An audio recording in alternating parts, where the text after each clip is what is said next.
might be able to apply. Well, because the question that I have is just like how to match. So Justin was telling me that the person who was speaking having very like presence in having you're doing an area. it's like, well, you know, we're taking this the rent, so match for this. So There she is. Yeah.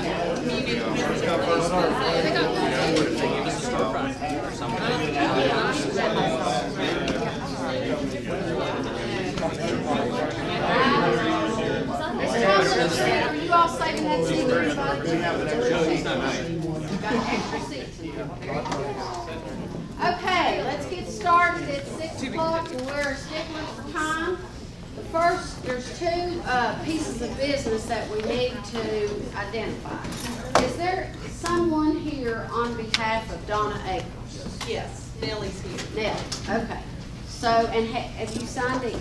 Yes. Okay, good. Okay, that's the first piece of business. The second piece of business is something that is going to make everybody happy. It was not specified for the town of Damascus, but we forgot to include in our award a $1,000 prize that will be given that had been donated by the town of Damascus. So we are going to find out. I have done that. Okay. She wants like a $500 prize for third place, $500 prize for a startup and an existing. Okay, so we have added a third place award. Not Well, it should. It's not just for Damascus. third place. Okay, I gotta have your attention. We gotta get started. We have added a third place award for startup and a third place award for existing. So we didn't have that. So now we've got first, second, and third. Thankfully from the town of Damascus. So if you see somebody from the town council of Damascus, please thank them for participating in that. So our very first speaker, I think, is going to be Cindy Snider. Cindy is with Virginia Community Capital, and she's going to talk to you about credit, which is our title of this session. Thank you. Hello. Hello. I watched your all's video, so I feel like I already know you. I watched your introduction videos. This is a full house. This is awesome. we need money. I understand. So as Kathy mentioned, I'm with Virginia Community Capital. So I'm Sandy Ratliff's partner in crime. We cover all of Southwest Virginia and Southside Virginia. So the reason I think that I was chosen to cover this topic is that I've had quite a few years. I'll date myself when I tell you how long, but in dealing with credit, I worked for a car dealership for 20 years. And probably 15 of those years I was in finance. So that's all I did was try to get people approved for car loans. After I got out of that, I went into the nonprofit sector. I worked at People Incorporated for 8 years. During that time when I was there, I went through credit counseling certification. And then now I'm with Virginia Community Capital, and I deal with small business loans. When we say small business, we mean up to $5.4 million per business. So to me, that's not small, but that's how they categorize it.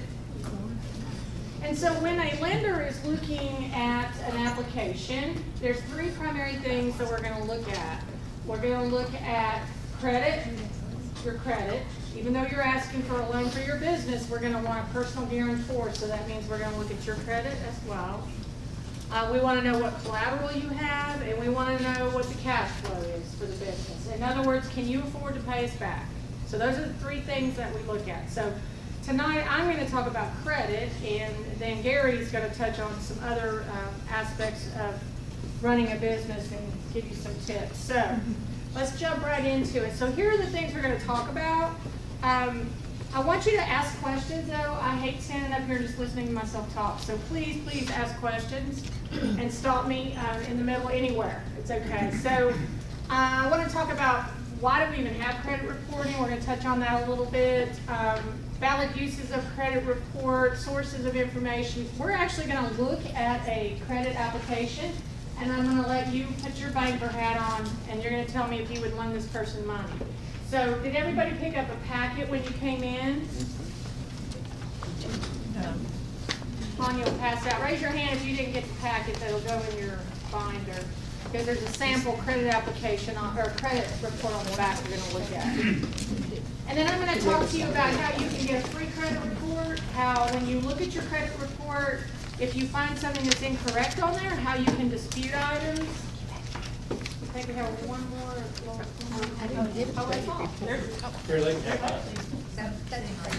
Oh, there's some right here.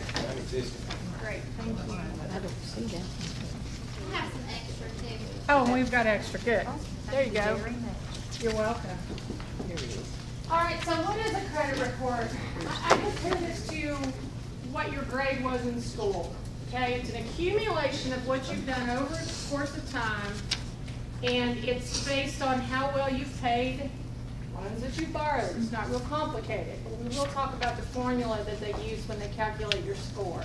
So why do we even have credit reports? Well, kind of just a short history on that. Back in the day, many, many years ago, if you didn't have money to pay for something, you would go to the local grocery store and you'd say, you know, Bob, can you let me buy groceries today and I'll pay you when I get my check on Friday?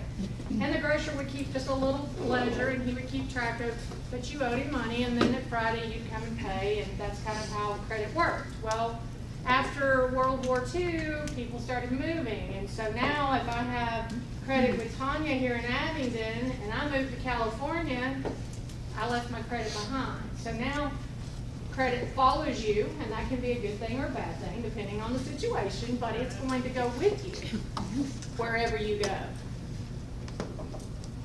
So what does that do for you? That gives you access to your credit. Again, that's a good thing. If your credit's good, you want to take that with you. You need to think of your credit as, I equate that to cash in your wallet or your purse. You need to protect it that seriously because it can affect your financial, what you pay for things in many areas, and we'll talk about that as well. So it increased the mobility of the credit, and it definitely decreased the time in credit granting decisions. How many of you have been like at Old Navy and you go up there and they're like, you want to save 10% today? If you fill out this credit card, it's like instant. You can get access to credit. So that can be a good thing. It can be a bad thing depending on how well you manage that. So how are businesses or organizations using your credit? Well, it impacts almost every aspect of your life. It can impact whether you can rent a house or an apartment in the school district that you want your kids to be able to attend school. So, I mean, it drills down that far. It can affect the schools that your kids get to go to.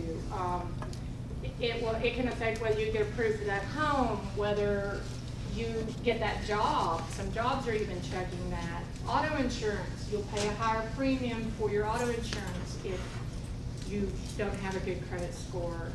It can affect deposits on utilities if you need to get electricity set up. If they're going to pull your credit. If you've got good credit, they may not even require a deposit. If you don't, they could go to $500 or more. So it will affect your financial situation in many, many areas. Can anybody think of any other thing that I haven't mentioned that your credit can affect? Well, that thing we carry with us all the time. Cell phone. It can affect whether you can get one of those. So it's very, very far reaching. Auto insurance surprised me when I first heard about that, but they take that into account when they're figure out what it's going to cost you to carry auto insurance. So where do these credit reporting agencies get their information? They get it from you when you fill out an application. When you applied for that credit card to that department store, that information went on your credit report. They're also getting it from anyone that you owe money to. They're reporting that information monthly. Public records, if you get a judgment or a collection account goes to judgment, that can show up on there as well. Anytime you allow someone to pull your credit, it's gonna show up. And that can also affect your score. So the motto that I use when it comes to shopping for anything that I'm buying on credit, you don't pull my credit until I've decided to buy. So if you go into a dealership, and I can speak from experience there, you do not want to give them your credit, your social security number and your personal information before you go on that test drive so that they're pulling your credit. And you don't know, they may even be sending that on to banks while you're on a test drive. You don't even know if you like the car yet, and they've already affected your credit. So again, protect that just like you would cash in your wallet. You wouldn't hand somebody your wallet to hold, so think of it the same way. All right, I'm married, but I have different credit information than my husband. Is that true or false? True. False? True? True. I'm married, but I have different credit information than my husband. That is true. Just because you're married doesn't mean that you have identical credit. That doesn't mean that you don't necessarily, but it's not a guarantee. And the reason I say that is if you're husband and wife and everything you've done, you've always done it together jointly, any credit you've taken out, it may look the same, but that's only because you did joint credit. It's not the fact that you're married. Totally different connection there. That's kind of a trick question. All right, so let's pull out our sample credit report. It would be the last page in the handout. Or that you picked up, not that I gave you. No? If you don't have one of these, raise your hand.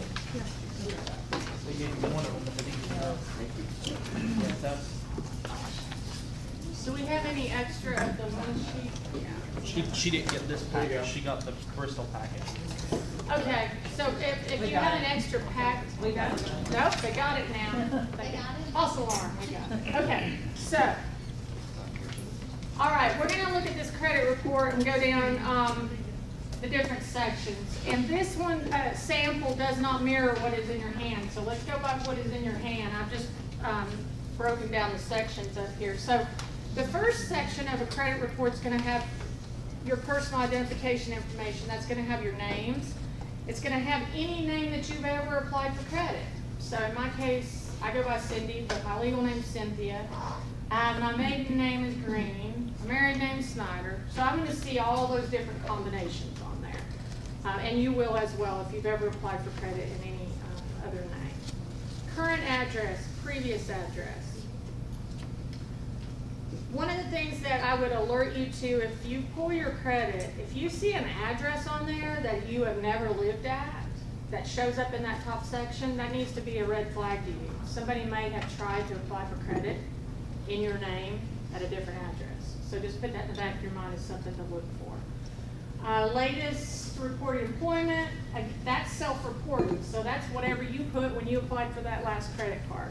That's what it's gonna have on there.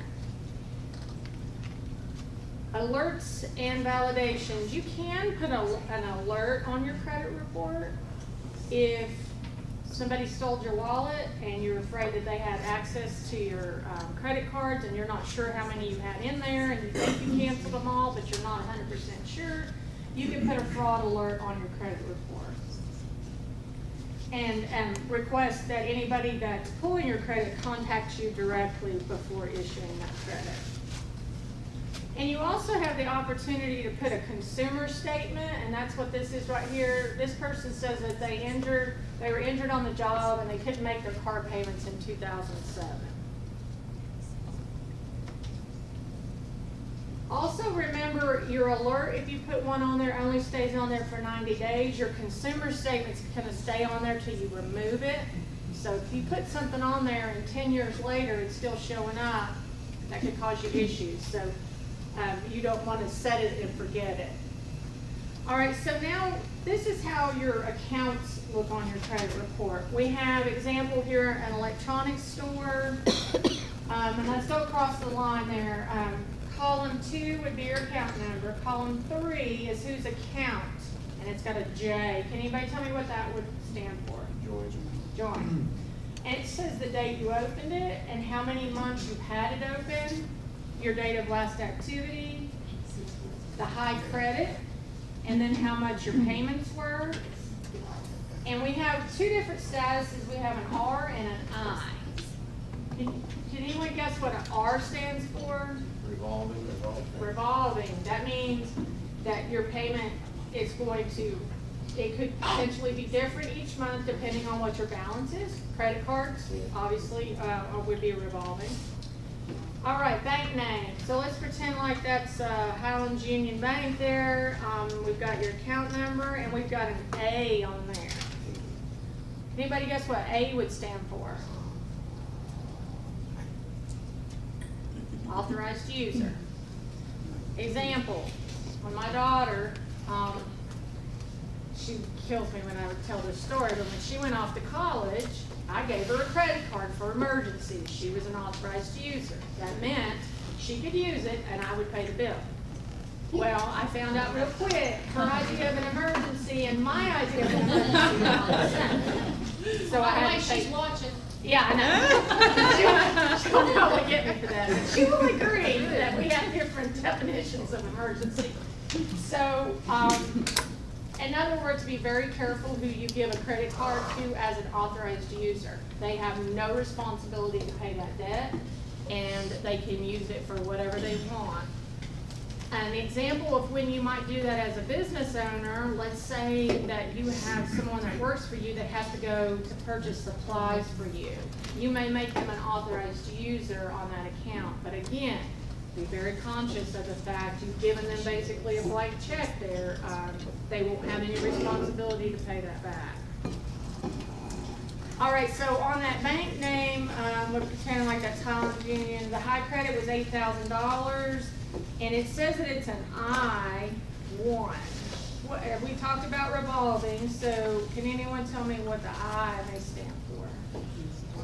Installments. That means the payment's the same every month. It's like your house payment, your car payment, your business loan. If you were to go get a business loan, more than likely it would be a set payment every month. And then that third one is an auto finance company. We know that this is an I account. What would that be? We talked about joint authorized user. Individual.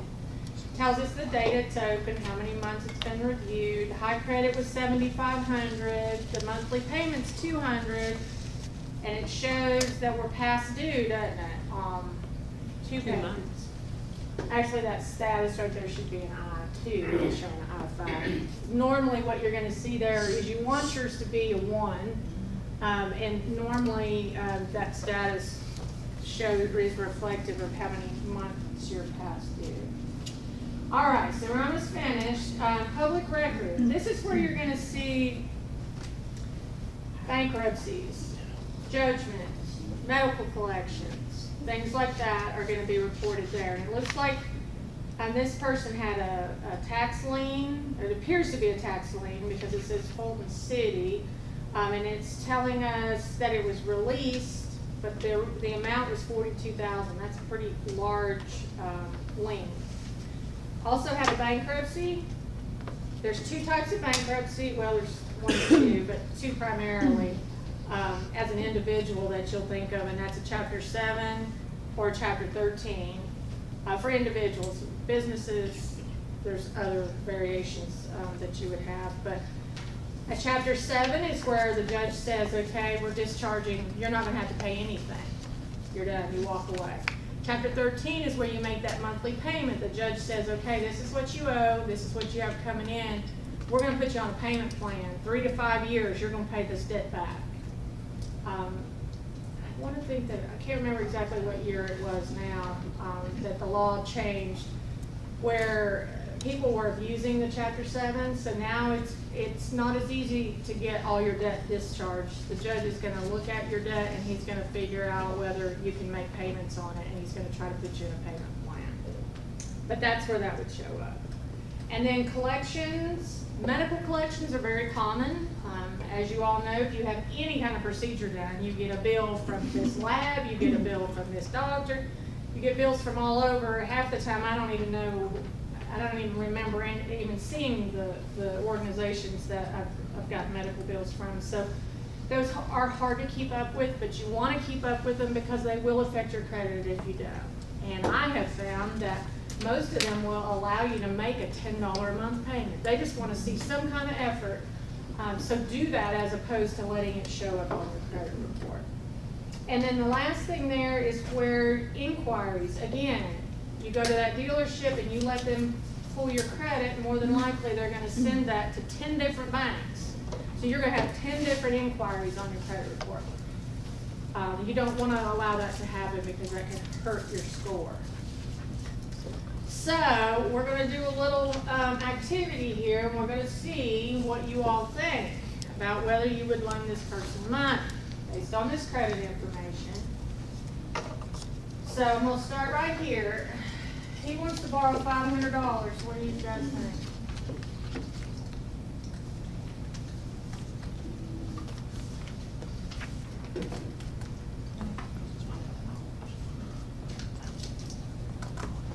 It doesn't look good, it doesn't look good, it's 2 months behind on car payments. He's got a collection, he's got bankruptcy. I don't think I would. You're not feeling it. All right, Dexter, how about you? Probably no. No? So are we in 2019? We're going to pretend like we're in those 7 because, yeah, this is dated. Good question. I know you're like, well, it's 12 years ago. Good question. We'll pretend like we're in 2007 and this is current information. Okay? So $500? Yeah? Yes. You would, okay. Tanya? No? Okay. How about you? I would say what's the security for is what I would ask. Okay. Alan? If I was the auto finance company, and yeah, that's a legitimate excuse, but we live in the real world that you're already 2 months behind, Yeah. and I'm supposed to give you 2 more months Well, payment. maybe he's gonna use it to catch his car payment up, right? No. I call that the snowball effect. I have to say no. Yeah, I agree. I agree. Rhonda, how about you? I'm gonna say no. No? Well, you are a tough crowd.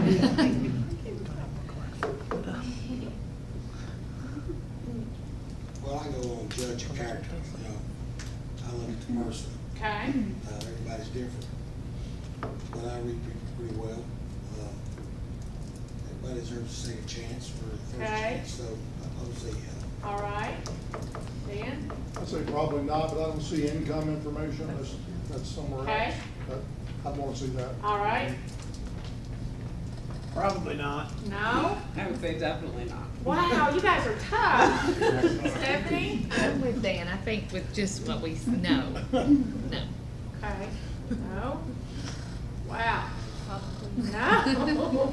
No. No. Got any more collateral? Okay, that's a good question. Your car. All right. No. Wow, this is a tough group. Okay, some of you made some really good points. What if I told you that he had a paid-for house that he was willing to let you put a lien on? That changes. Changes. What if I told you he'd been on his job 15 years and he was making good money and the only debt he has is that car payment that he shows you he's caught up on now? Well, then why would he file bankruptcy 2 years ago? They had I medical don't know. bills.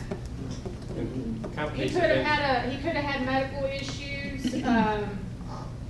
I don't know, but that'd be a good question to ask. Why did you file bankruptcy? Could have been, I'm trying to see if it says individual, I was gonna say could have been a divorce. Everybody always likes to blame the spouse that's not there. But some of you all made some really good points there as far as the collateral makes a difference. Character makes a difference. If you look at his application, and it's really not fair to you all for me to ask you to do that, but it brings the point for you all to see from a lender standpoint, if all we have is this, and we don't have more of the story, and so if you have had some blips on your credit, you need to be prepared to answer those questions. You need to make yourself creditable, the tongue twister, build that character, you need to realize maybe you're gonna need a cosigner.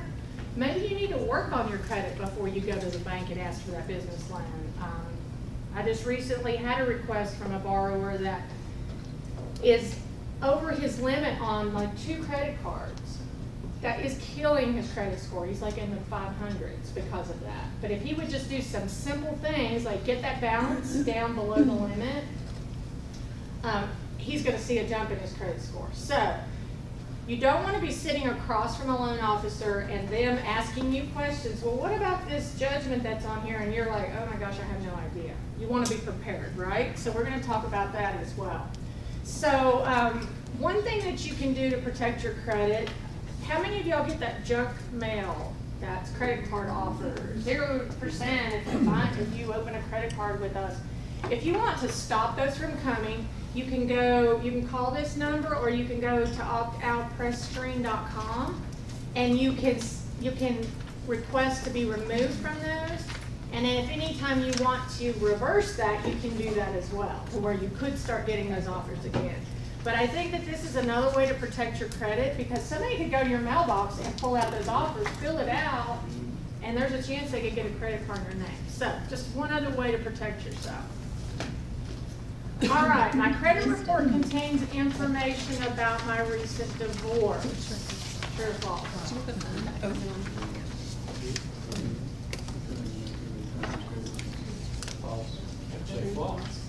It's a false. It's a kind of a tricky one again, but it's not going to say that I was divorced, but you may see a joint mortgage on there, and I'm applying for credit by myself. That's going to make me think there was at one time a spouse. So a credit report can tell a lot about a person, but it doesn't tell the whole story, and there's some things that are not included, and these are the things that would never be listed on your credit report. Some obvious ones. Some people think checking and savings accounts help them establish credit, and that does not. It could hurt your credit if the bank files a lien because you bounced a check, but it does not help your credit. Okay, so how can we get the credit report? How many of y'all have checked your credit in the last year? Raise your hand for me.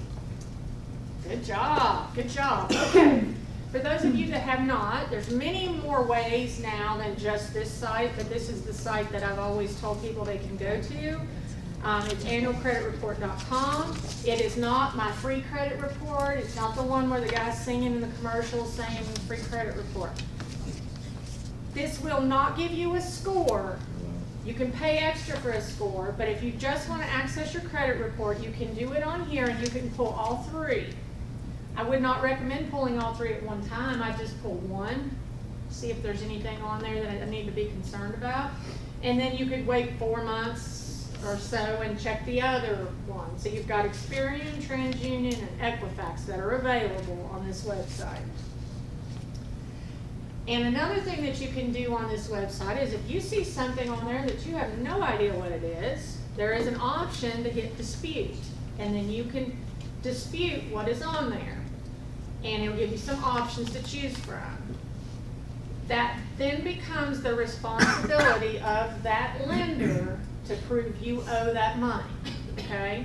So I feel like this is a much more effective way of doing of disputing than putting a certified letter in the mail, making copies of the letter, when you can do it all electronically, and then it puts the burden on the creditor to then prove you owe it, okay? I don't need to check my credit report because I pay my bills on time. Oh. Definitely false, yeah. All right, so why would you want to review your credit report at least annually? You want to make sure that someone hasn't stolen your identity. Make sure that your information's accurate. And then if you have credit issues, if your score's not where you want it to be, then you can get a plan of action and start doing some things to try to improve your credit score. But if you just ignore it and put your head in the sand, that's not the solution. I have found many times where people think that credit score is worse than it is. And they'll say, well, I was in a car wreck 3 years ago. I'm sure that ruined my credit. And then we pull their credit and nothing was even on there pertaining All right, it's up to the credit reporting agency to verify that the information is correct before they put it on your report. False.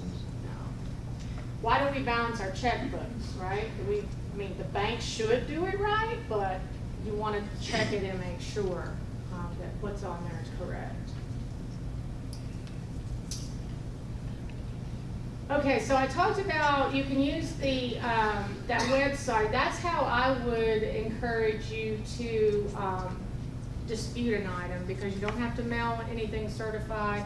You have a record of it, and then, like I said, that you have they have 30 days to prove that you owe it, and if they don't prove that you owe it, it has to be removed. So that would be the way that I would recommend that you do that. There's other ways you can contact the creditor directly. If you do that, and let's say you have a collection on there, it's $500, and you call them and say, listen, I just got my income tax returns. I can pay you $300 if you will accept that. Sometimes they'll do that, but make sure you get it in writing. Do not send money and not have something in writing that says they will say that it's paid in full, and or they'll remove it from your credit. All right, so what is a credit score? How do they come up with that credit score anyway? What is the magic? I always equate it to like the Wizard of Oz behind the curtain. And in fact, there was a machine and it's like, I'm going to show you the formula, but another way that you can actually see your score, the annualcreditreport.com is not going to show you a score unless you pay for it. Credit Karma is another account that I personally use. I know that there's some credit cards that now offer this service as well. I use Credit Karma. The reason I like it is it shows me a score, and I can log into it every day if I want. And also, if an account's been opened in my name, they send me an email. So it's almost like having protection on your credit, because you get notified if anything changes on your credit. So I would recommend that. But does that show you the whole report or just the score? Yeah, the whole report. Shows the- It'll show you the whole. But they only have 2 agencies, No, you wouldn't get all 3. And Yeah. and I've heard that the score that's on there may differ from what your bank will show you, and that's just because they're using a Vanguard score, but it should be within 10 to 15 points of what a bank would pull. So you prefer that one over the annual credit report? Annualcreditreport.com, I recommend it to go on there to check by credit, make sure everything on there is correct, and to dispute items on there. This one, Credit Karma, I use that one to protect my credit, because they'll notify me if an account gets opened in my name. They'll email me. I know of a girl that I worked with before who actually got an email from them and said that her credit card had exceeded its limit, and she found out somebody had gotten her credit card number. And if she hadn't gotten, she would have found out eventually, but to know that really quick is helpful in trying to protect your credit. And neither of these ones will be like a ding against you on your No, credit? Okay. no. And the thing I like about Credit Karma is I can go in there whenever I want. Annualcreditreport.com, they're going to allow you one of each one time a year. So it's kind of 2 different tools to use. Okay, so I want to talk about how do they come up with that score anyway. All right, payment history, 35% of your score. That could be good, that could be bad, depending on how you paid your bills. Good news. That is based on the last 2 years of your credit payment history. Okay, so that means if you've got some credit issues, you can start to make some difference quickly. And if something happened to you 5 years ago, yes, it's still showing up on there, but it's not going to affect 35% of your score if you get all your payments on time, if you're doing a good job in the last 2 years. Another thing is a biggie, owed to creditors. If your limit's $1,000 and you're at $999, that's not good. If your limit's $1,000 and you're at $1,050, it's killing your score. You wouldn't believe how much does that much being over your limit. Because this is all calculated by a computer, all it knows is you're over your limit, and you don't want that. So you want to try to stay at least below, if you can, stay below 50% on your usage of your credit cards. another thing. Length of credit history is another kicker, because have you heard closed credit cards don't close credit cards? You should close them, you shouldn't close them. What do? No. I used to date myself with this, really date myself now because it was Sears. Was my first credit card. And I got it in 1984. Don't do the math. I had somebody sit in the class going, that means you're that old? I'm like, yeah, thanks. My credit history before that card was no more went back to 1984.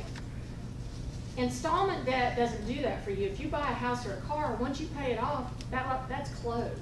So it's not helping you with that depth on history. So that's why we say don't close the credit cards. As long as they're not charging you an annual fee. I don't pay annual fees. I don't want to keep a card that charges me an annual fee. So I don't recommend keeping those. But if it's a credit card and you're not using it, I would leave it open, just put it somewhere safe. So that you don't shorten your history. It only affects 15% of your score, but it's something you need to know about. Amount of new credit, that's a red flag. If, as a lender, think about it, you all just put that hat on. Let's say that you saw a whole bunch of credit cards just opened up on this guy. Wouldn't you go, ooh, something's going on here. I don't feel comfortable about that. So think about it from the lender standpoint of how that would look to you. And then types of credit is another kicker that goes into your score. What do they mean by that? They want to see a balance. They want to see you had some credit card, but you've also paid a car payment on time, because that means you know how to make a monthly payment on time. One of the things that does not help your score, those high interest rate finance companies will lead you to believe that you're establishing credit with them, but because this system knows that those are higher interest rate and that those are riskier lenders, it doesn't help your score like you think it would. So you would be better off if you're just trying to say establish credit to get a department store credit card. Normally they'll let you do that pretty easily. If you find you cannot get any credit, you can do a secured credit card with your credit union or your bank. Most of them offer that. And that would be where you would put $300 in a savings account, and they're going to give you a credit card for $300 limit and let you borrow against, you're borrowing against that money that you've got in the savings account. And I've talked to some credit unions that will allow you to do that, and then after you show you could pay that for a year, they'll give you a regular credit card. So that's kind of a baby step way to get credit established. And if you can't do that, then you hope mom or dad are going to give you that leg up and help you by co-signing. All right, do I need a credit score of 700 to get a preferred interest rate? True. True? Could be true. I'll say depends. Depends on your collateral. It could depend on that. It depends on the lender in this case, actually, because some lenders, like the place I worked before, you were either approved or you weren't, and the rate was the same. With our model, it is going to be, we do have a risk rating model, so there are going to be some things that we take into account when we're what you call pricing it or giving you an interest rate. But interestingly enough, credit score is not one of those. It's going to be other factors that are going to come into play. Most lenders have a minimum though. If you're at below 600, they can't help you, or whatever that score may be. So I would say this one's kind of a trick question too. It depends.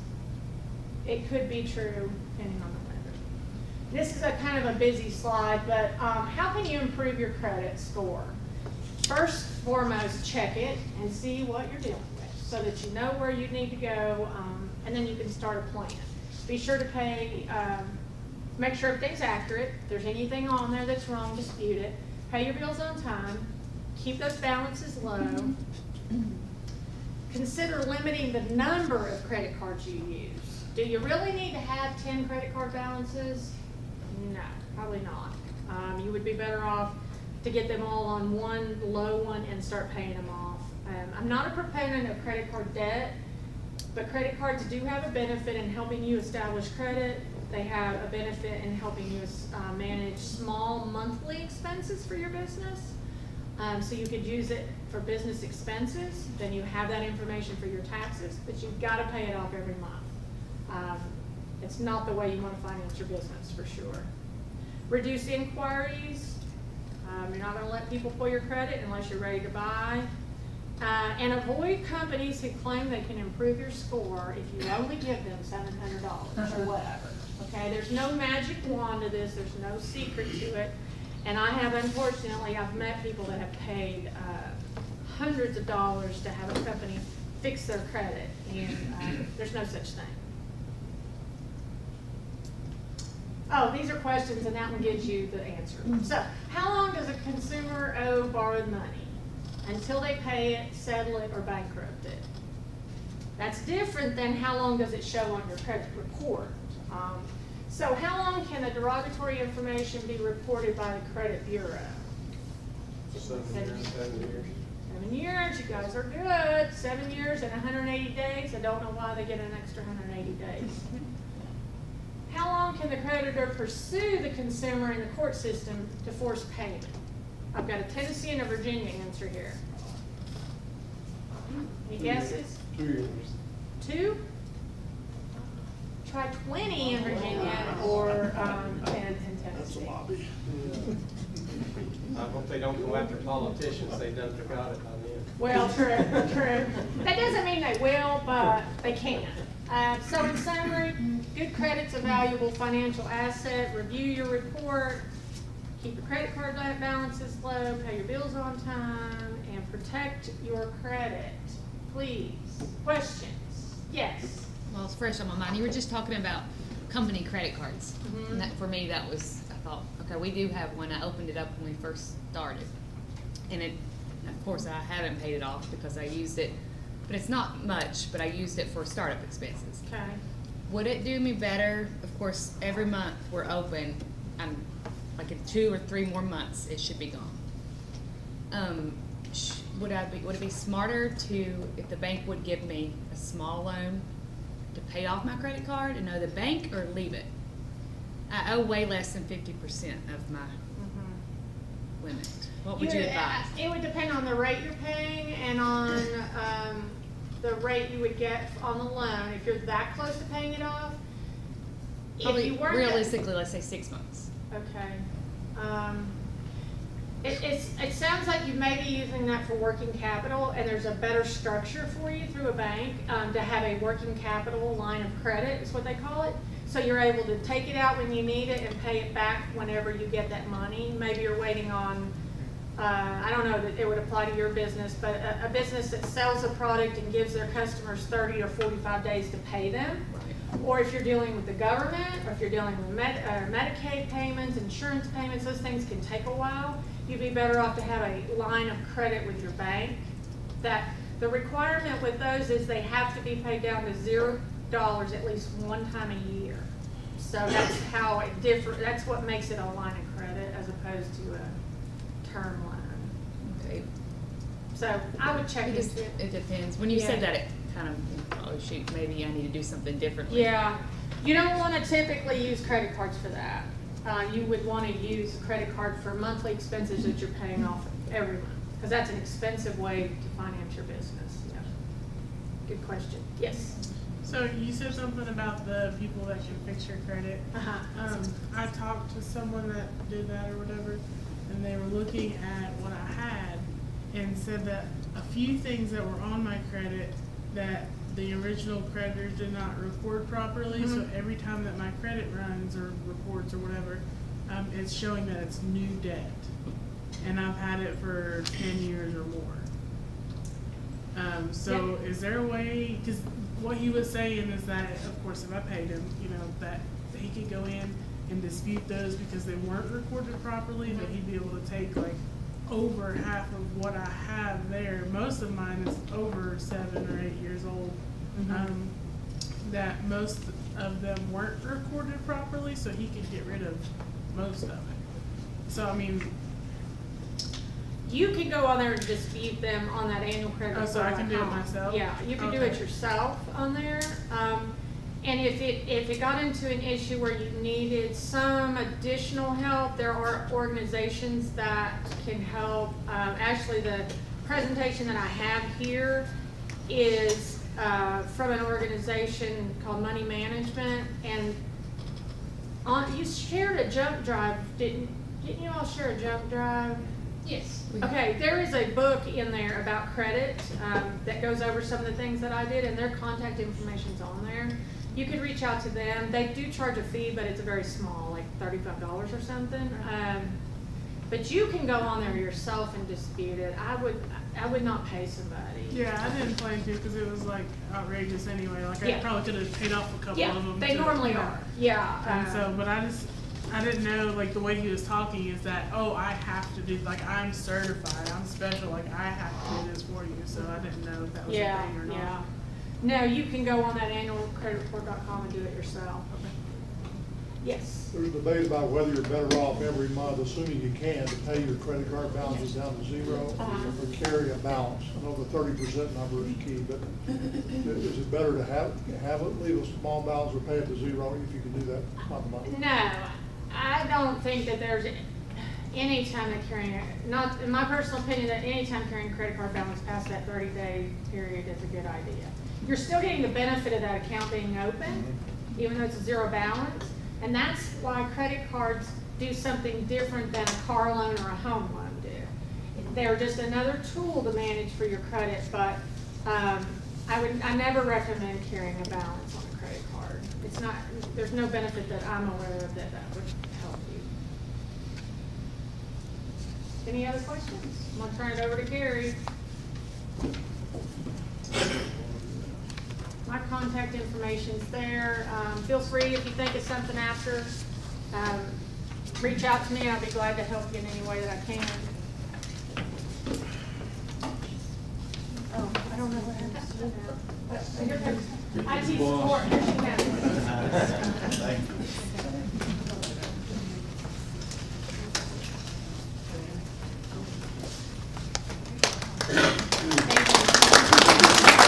Thank you, everyone. Thank you very much. Thank you. I'm glad you had a good time. We'll see you next week. You stole the show. I'm Gary McGeough.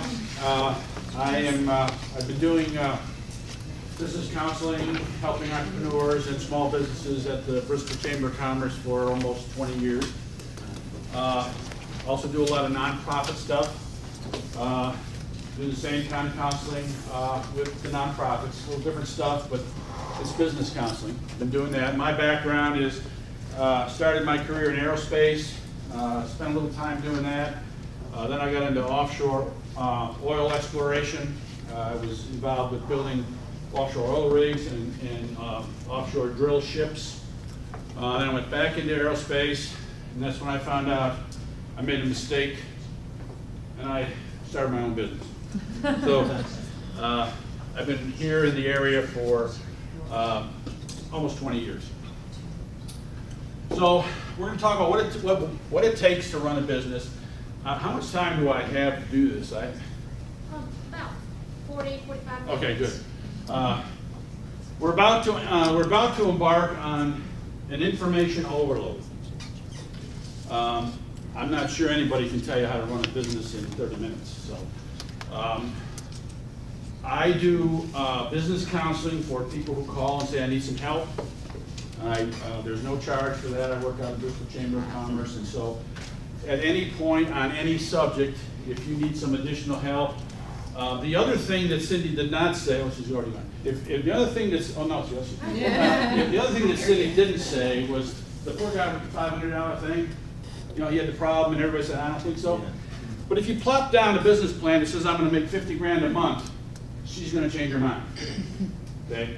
So the business plan is a big deal. The business plan is going to help you explain what you're doing to everyone that you're involved with. If it's your banker or your lawyer or whoever it is, your business plan is going to be the ticket that says, this is what I'm doing, and this is what I think I can make.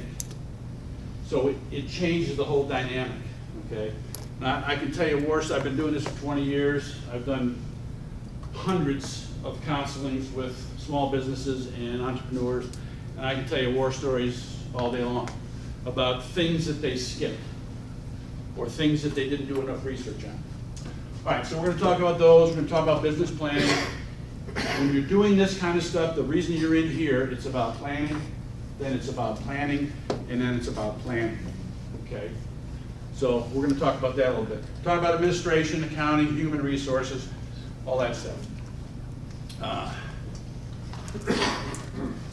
You're in here, we're not in here to talk about your techniques or your process or what you think you want to do or how to make a basket or how to do cider. We're not doing that.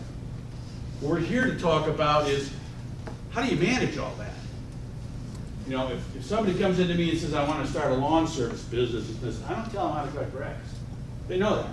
You guys know how to do what you're going to do. What you don't know is how do I do that behind the scenes. It's maybe not a fair comparison, but when I go to the dentist, he has no idea what the billings are. There's somebody in the front office that handles all that. He's a technician. He's the guy who fixes stuff, okay? It's the management, it's the accounting, it's the marketing, it's the sales, all that kind of stuff is what makes the business run. So if you have things that you do that you're good at, making baskets or making wine or doing some of these kinds of things, that's not what we're here to talk about. We're here to talk about, that's the easy stuff because you already know how to do it. So we're here to talk about the hard stuff, okay? Now here's a guy who's selling beds, right? Now, it's about 30 years ago now. I'm older than most people here. It's about 30 years ago. This was my business.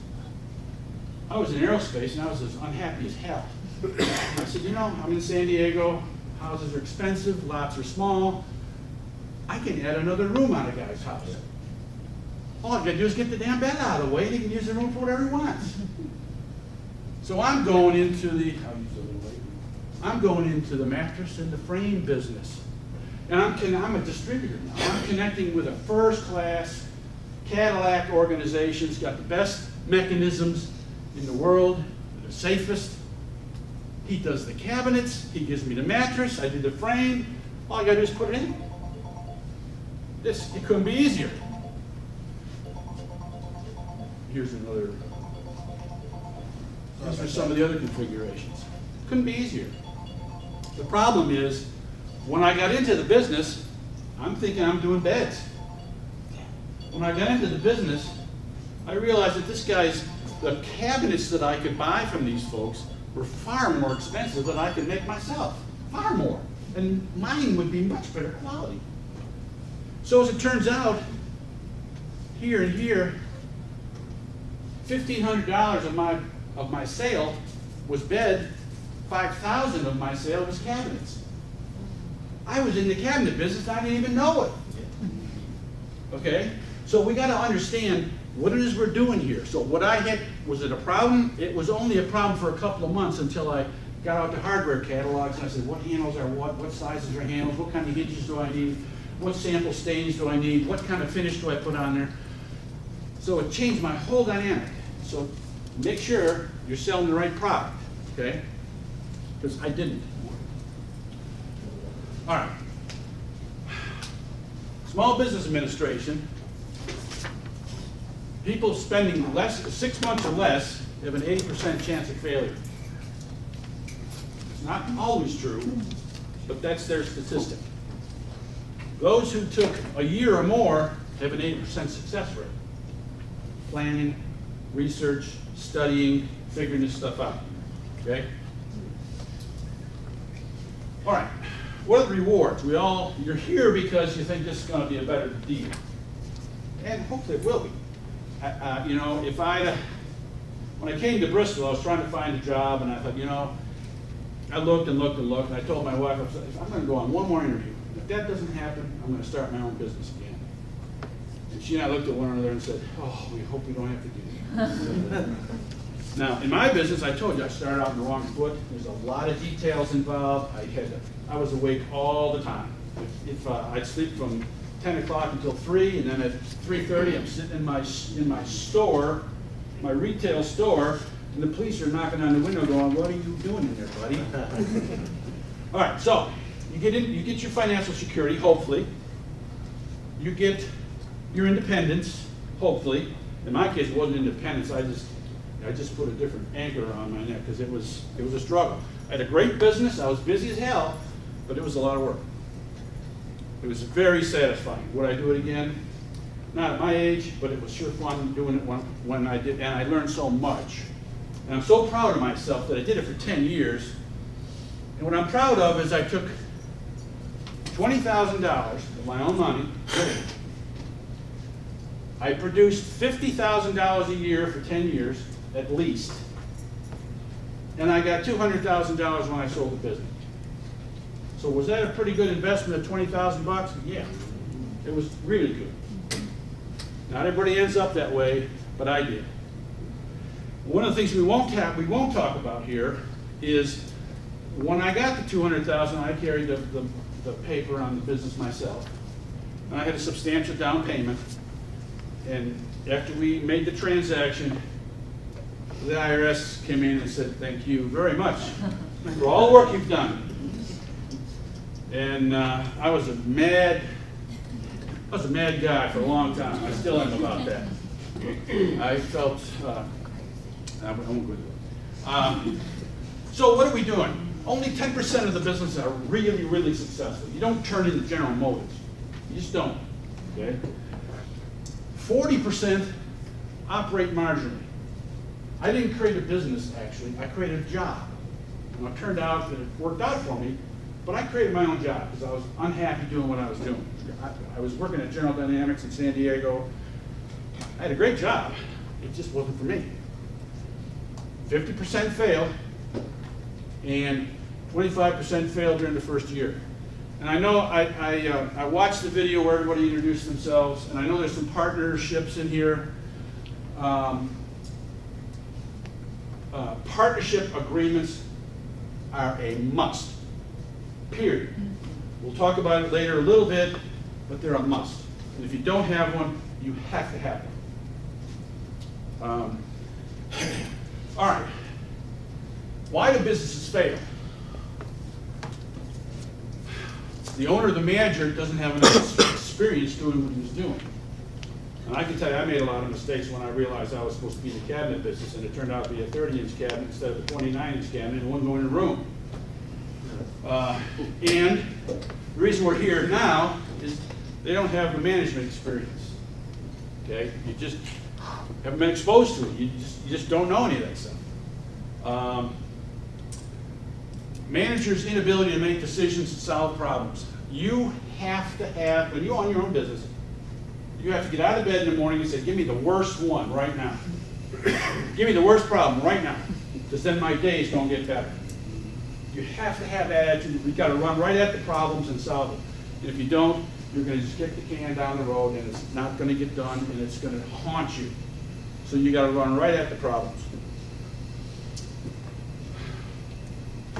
Commitment, endurance, and dedication, and support of your family, and your family's understanding. If I didn't have any children living with me when I started my business. Had I had them, I would see them on Sunday morning only. My wife and I ran the business, and I was going full speed all the time, and I didn't have time for family. Unfortunately, I didn't have to do that. But that's a big impact. Now, this is a list of only a few things that a business owner has to be good at. So if you're not good at all these things, you're going to work pretty hard. Okay? If you're the one in charge, the sole proprietor, you got all these things to deal with. Okay? And you think I'm crazy, but after you get into business, you're going to realize what's going on. Some of you who are already in business can appreciate that. You got to wear a lot of hats. Self-sufficiency when you're a startup. Self-sufficiency is key, because if you can't do it, you have to pay someone to do it. And if you don't have the money to pay them, then it doesn't get done. So if in my case, this was long ago, and the internet was just getting started, and some guy came in and said, you know, you really need to have a web page. Now, what the hell's a web page? Well, since that time, I figured out how to do web pages. I figured out how to solve problems. I figured out how to do what I had to do to make it happen. Self-sufficiency is going to save you money. So if it takes you a little more time to do something, say, oh man, I just spent a couple hours at the computer learning how to do this, you know, this graphics thing. Then spend some hours at the computer and learn it. Because you only got to learn it once, instead of paying someone time after time after time. Good example for me, Los Angeles Times is $600 a day for advertising. Orange County Register was $700 a day. And if the advertising agent didn't show up on Thursday morning by 10 o'clock, I didn't get my ad in the paper on Sunday. He lost his commission, but I lost my business. So I figured out if I'm going to have some graphics in my ad, I'm going to do the graphics, and I'm going to send them directly to the newspaper. So I don't care if the guy gets the commission, but I want to make sure my ad gets in the paper or no one's going to see it. At $700 a pop. You can't allow that stuff to happen. Okay, so self-sufficiency is a big deal.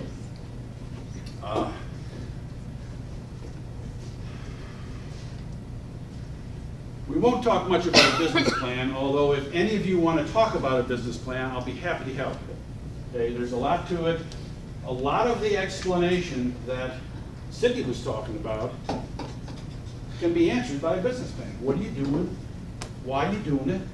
What makes you think you know how to do it? Who's your competition? What's different about you? How much money do you need? Why are you buying new stuff instead of used stuff?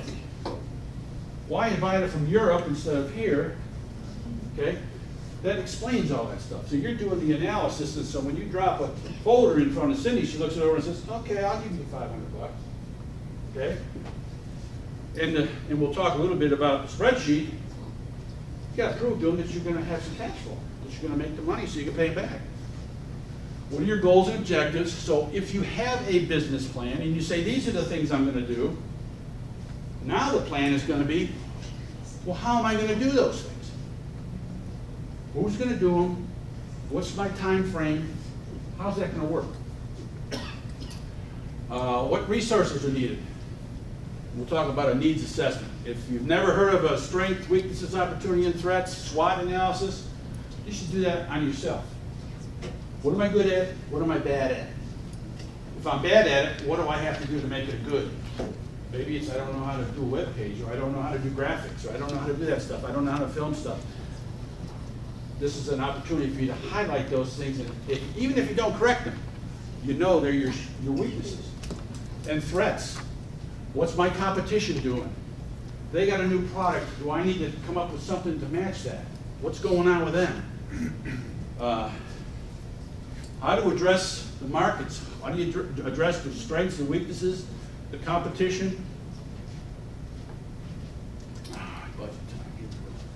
This is a simple start, stop. Here's my task. How can I keep track of stuff I got to do? If I got an employee who says, Joe, you're going to handle this thing, and Lisa, you're going to handle that, I want to be able to know how they're doing. I want to be able to track it. Okay? So this is a real simple way of an operations plan. I said this is what I'm going to do. Now, how is this all going to fit into my day-to-day stuff? Another typical project.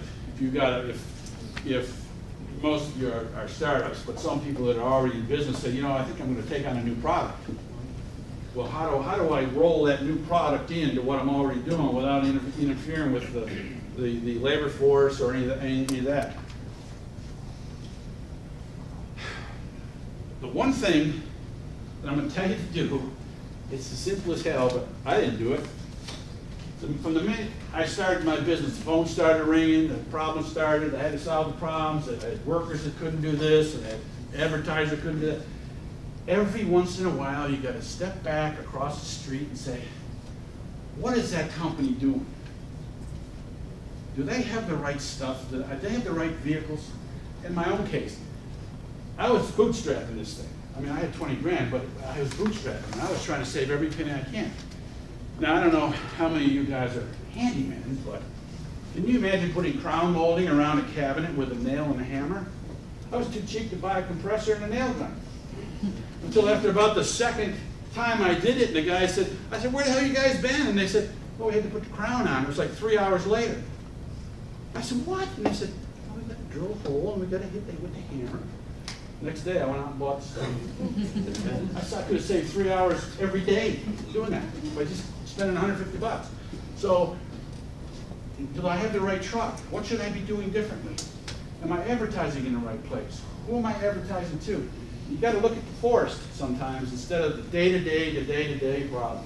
You know, if you're in business, the phone's ringing all the time. Something's going on. And you got to take a time out and assess where you are. All right.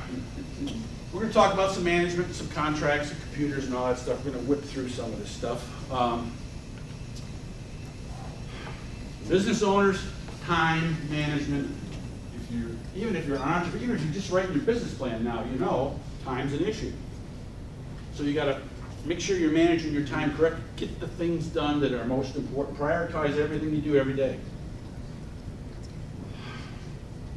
Marketing and communications is key.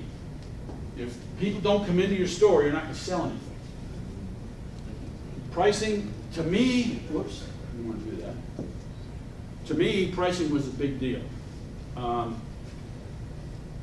When I started out, I had this investment, and I was at a retail shopping center, and I was shaking every day because I was afraid I was going to go under. So everybody that walked into my store, I wanted to sell. Please don't walk out here without buying something. Well, after a while, you find out, look, I got to get a certain amount of money for my product, and if I don't get it, you have to go away. It's as simple as that. Otherwise, I'm going out of business doing you a favor. And fortunately, I had some cohorts in my wall bed business, one in Phoenix and one in San Francisco. I was in Orange County. That we would network together. The guy in San Francisco sold his wall bed systems, same design. We used to share designs and all that stuff. He had a little different cabinet technique, but basically the same thing. For almost 3 times what I sold them for. And the guy in Phoenix would do about 1.5 times what I sold them for. And the guy in San Francisco, I'm going, how can you do that? He said, I can have 1/3 the amount of buyers that you have, and I can still make the same amount of money as you. So it's whatever the market will bear. Pricing your product is hard. You want to get as much as you can, but you still want to make sales. And so that's where identifying your market. Who am I selling? Am I selling to the high-end people? Now, in my business, everybody's heard of a Murphy bed, I guess. A Murphy bed is a mechanism. And in my area where I was, they sold cheap, Kmart kinds of cabinetry. And people come in and say, well, you're so much more expensive. And I finally just said, look, you either want to buy a Mercedes-Benz or a Volkswagen. If you want a Volkswagen, you're in the wrong place. I don't sell those. That's the attitude you have to have. Is I need to get a certain amount of money or I can't stay in business. Business continuity after you're in business, and even while you're planning your business. If you get sick or get a heart attack, you break your leg, or you can't use the computer, or something happens to you, truck breaks down, or one of your employees gets hurt or something, you have a catastrophe, how does your business keep going? Because you told Cindy you were going to pay her back the money. You said, oh no, I promise, I'm going to pay you back the money. Well, if you're not making any sales because you broke your leg, how's that going to happen? So that's part of your planning process, okay? So if you don't have somebody who can step in, at least do part of what you're doing, you need to have that person. You need to have that person. It's not a problem until it's a problem, and then at that point it's too late to solve. So business continuity is a big deal, or can be. We talked about, from a practical income standpoint, are you starting a company or are you just creating a job for yourself? Okay, in my case, I thought, I was setting the world on fire. I thought I was going to start a corporation. Well, you don't. And the reason you don't, and you can relate to all this, locations. You think McDonald's would be what they were if they only had that one store in San Diego? Do you think they'd have as much money as they have? No. So if you wanna make a lot of money, you gotta do this all over the place. Whatever you're doing, you gotta do it all over the place. In my case, I was in business 10 years, and I'm going 18 hours a day, and I told my wife, I said, we gotta get a couple more stores. We gotta open a couple more stores. Not because I needed the money, because I needed the relaxation. I needed somebody else to help me do this stuff. And of course, I couldn't hire anybody unless I boosted the prices or opened some more stores. We didn't do that. My wife is way smarter than me. She said, how long is it gonna take you to do that? I wrote up a business plan. I was ready to pitch it to the bank. I had it all done. I said, I want you to read this one more time before I take it to the bank. She says, how long are we gonna be in Southern California? I said, I don't know, another 5 or 6 years. And then we'll sell the business and we'll get out of here, we'll retire. She says, let me see if I got this straight. The last 10 years, you've been running 18 hours a day. Now you're gonna have 2 more stores. You're gonna run 20 hours a day. You're gonna do this for 5 years, and then you're gonna give someone else all of your benefits? She said, why don't we just sell the business and leave now? And I said, okay, we're selling tomorrow. You know, it was impractical for me to be able to do that by myself. And part of it was my pricing. I wasn't charging enough all this time. I wasn't charging enough, so I could build up those reserves. So pricing is a big deal. If you're already in business, don't listen. But if you're not, I always recommend, go to other companies, other businesses that are doing what you're doing. It's part of your research. It's part of everything you do to build up what you're doing. It's part of it. It's not that, well, we're going to go to Roanoke, or we're going to go to Asheville, we're going to go to Knoxville and spend the weekend. Oh man, that's money we don't have to spend. Yeah, it's money you do have to spend. You can call ahead. You can talk to the people that are in that business and say, look, I would like to come down and compare notes with you. And when you get there, what kind of lighting do they have? What kind of racks do they hang their clothes on? What kind of counters do they have their goods behind? How big is their operation? Where do you advertise? What works best for you? You ever walk in the store and a guy says, how'd you hear about us? That's because he doesn't want to advertise in places that don't work. So they keep score and say, everybody says they heard about us in this magazine. So let's stop wasting our money on this other stuff. These people can tell you. Just say, I'm starting a business like yours, and I want to go check it out. I just want to come and ask you some questions. So it's something that you should do. It's very important. It's the quickest way to learn stuff. You can say, who is your distributor? What companies do you deal with? Give me the distributor's name. Because now I can call the distributor and say, how many bottles of this will I sell in my area? And he'll go to his computer and say, well, according to other cities your size, you ought to be able to sell this much. They can tell you. They can tell you, say, what are your top 10 items? He can give you a list of the top 10 items and how many you're going to sell.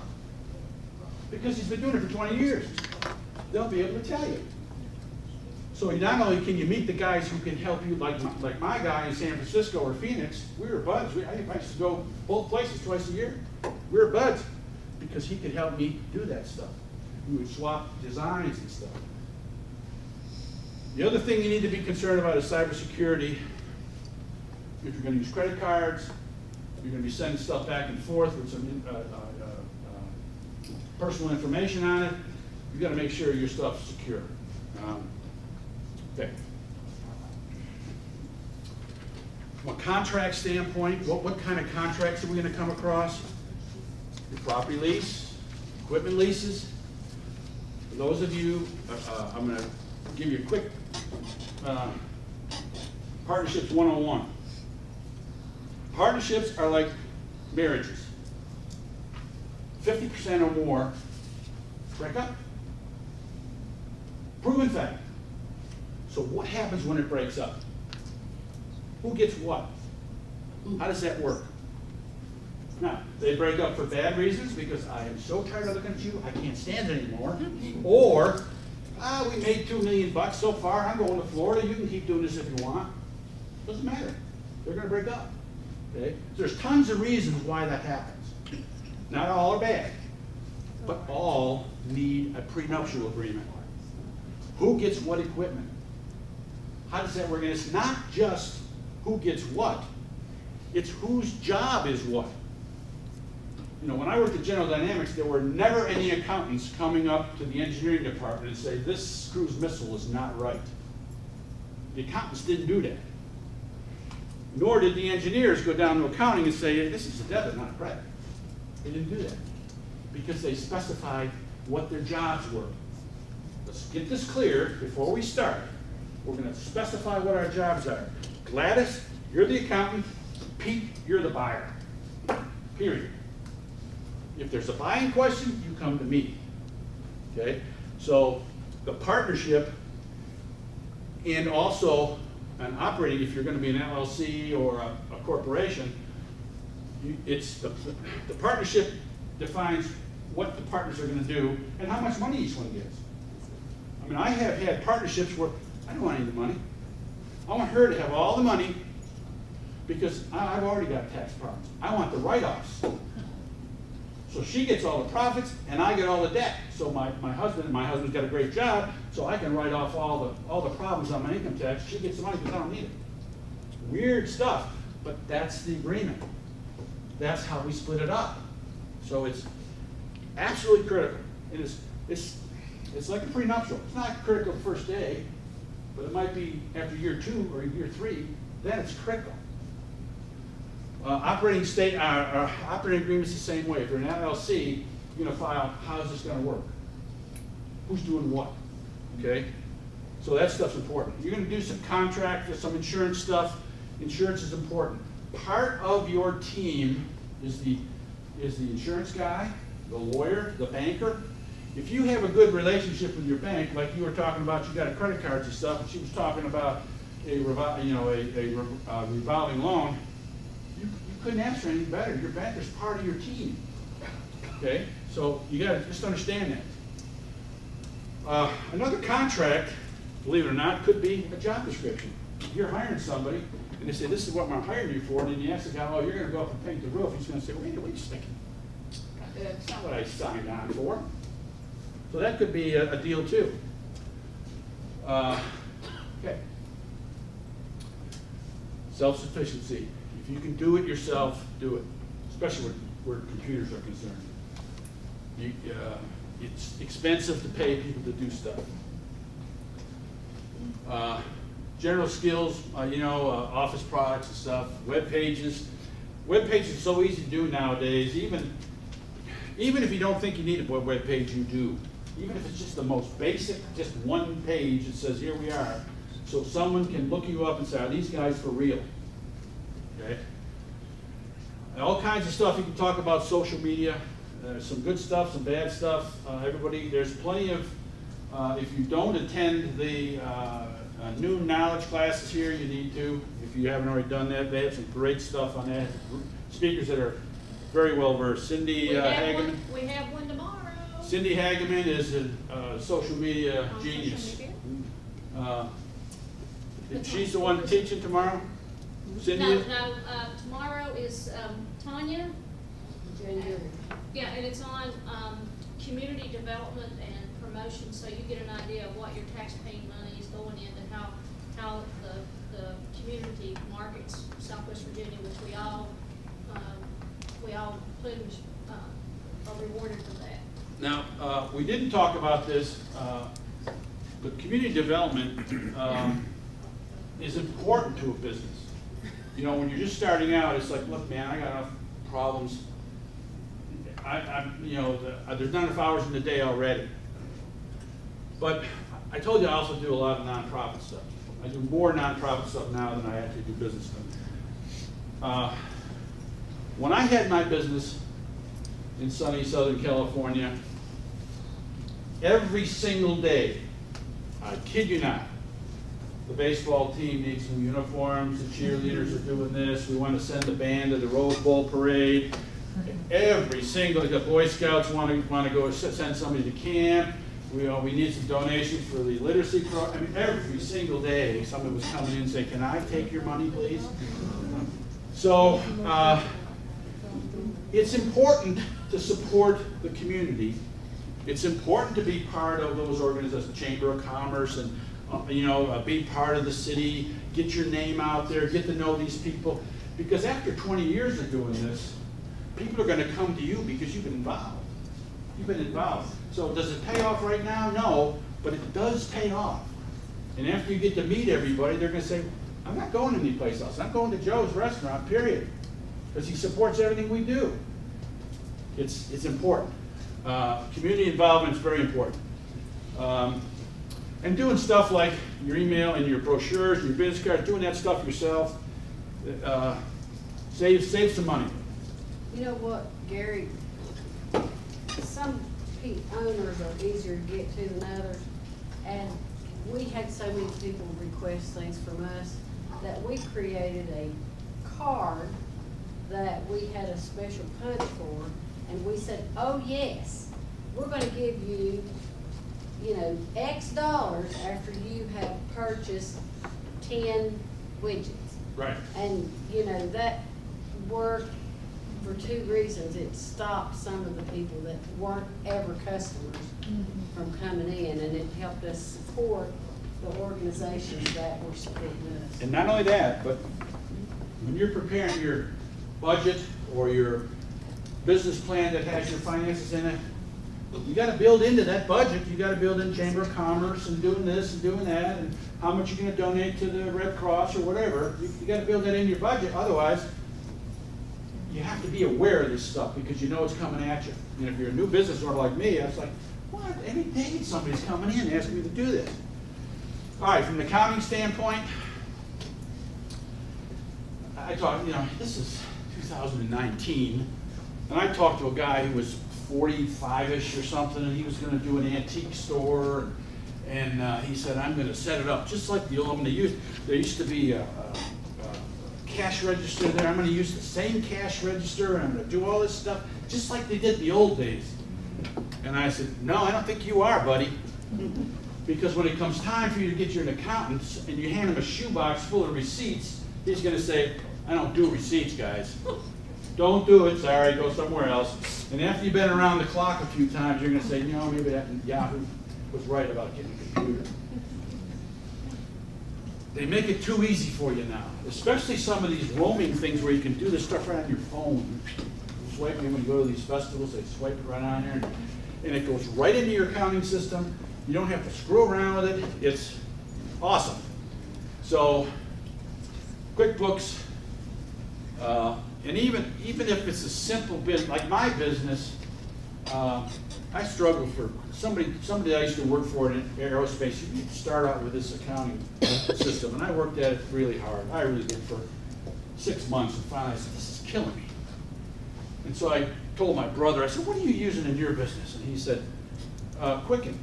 Quicken is a home finance or a home accounting system. It's like QuickBooks, but it's even simpler. It's real simple. I used that for 10 years. I had absolutely no problem with it. I still use it today.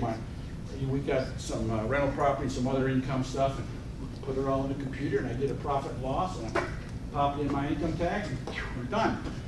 You just have to automate. Have to automate. That's not even an option. You have to automate. Preparation of invoices. Some of what your business does, and some of the impact and the feedback that you're going to get from the customers is how professional you are. You don't want to look like some Yahoo that doesn't really know what he's doing. So if you're going to prepare some invoices, make it official. Make it a copy and print it out because it's going to go into your system anyway. The automated system's going to kick that stuff out for you. Now, self-sufficiency, yeah, you're going to have to learn how to do this stuff. Now, there's banks that'll help you. There's all kinds of. One of the nice things about this region is there are so many areas that you can get help. There's the Small Business Development Center at Virginia Highlands. There's here. There's Sandy. There's the Chamber. There's Bristol. There's Johnson City's got SPDs. They're all over the place. There's people all over the place that can help you. You just have to ask. If you don't know who to ask one of those folks back there and they'll tell you. There's help everywhere, okay? So the other thing is with automation, inventory control, I didn't know this. A buddy of mine had a wine store, and he says, you know, in Virginia, you got to pay tax on your inventory. I don't think you have to do that in Tennessee, but that's a big number. And I was at the chamber one day, and some lady called and said, I got an accounting issue. And she was right down, she had a little storefront right down the street. So I said, well, let me come down and I'll take a look at your store. You know, no, she had an inventory problem. She says, I don't know how to solve my inventory problem. My accountant wants to list my inventory. And I went around and I said, okay, well, let me go down there. And there was a gift shop, and it had like 10 things in it. And I thought, how the hell could you have an inventory problem? I mean, this just wasn't big enough. Well, it turns out she had an accounting problem, and she had to gather up all these receipts, what she got and what she sold and how much was left. And I said, oh, you don't have an inventory problem, you have an accounting problem, and you need to do QuickBooks, period. She literally had a big box of receipts, and she said, I was up all weekend writing up these notes and stuff. And I said, who are you going to give these to? Your accountant's going to kick you out. So it's critical to do that stuff. And there's all kinds of reasons why. And also there's payroll. You can do payroll yourself, or you can contract that out. And it's really not very expensive to contract that out. Your banker is your friend. Cash flow is an issue. This is what we call in the business counseling arena, this is called a pro forma profit loss. Pro forma just means estimated. This is an estimated profit and loss. So you say, what am I selling? What am I getting money for? And that adds up here, okay? So I'm selling Cokes, and I'm selling sandwiches, and potato chips. And the more detail you make this stuff over here, the better this is going to turn out. But this is just what's my income and what's my expenses, okay? Now, when you do this before you start a business, when you do this, it's going to be wrong. It's going to be wrong after you start a business because you're estimating. It's going to be wrong, but it's going to be pretty damn close. And if you spend the time and the effort to research this stuff, you're going to be real close, okay?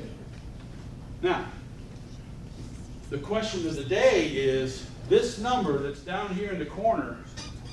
Now, everybody starts businesses for different reasons. I've got a guy who's, look, I just want to barbecue stuff, little side money. I don't care how much I make. So this doesn't matter to him. But at some point you have to say, this guy told me to do this spreadsheet, and I've done it. And Cindy says I got to pay X amount of dollars every month to pay back my loan. And this is what's left at the end of the year. Should I just go to work at McDonald's and clock in, flip some burgers, clock out at 5 o'clock and say, I'm done with this, baby. I don't care. I don't care. Am I staying up tonight? Not going to beat my wife? Nothing. Okay? Nothing. This number you have to like this number. You have to like this number because if you don't, A, your business is never going to be good, and B, you're going to be worried about nothing. You could go find a job somewhere else, at a print shop or wherever, and you can work for 8 hours and not have the insurance problems and the employee problems and the customer problems and all that stuff you got to deal with. You don't have any of that. So you got to satisfy yourself. What is that number? It's a go or no-go number, okay? And when you spread this stuff out, now I've done this a lot of times with people say, is this number acceptable to you? And they say, well, don't do it. Don't do it. But the good news is, when you're doing your business plan, or whatever stage you're at, even if you're already in business, do this. And it'll tell you what has, so your sandwich shop, you say, I'm not making enough money here.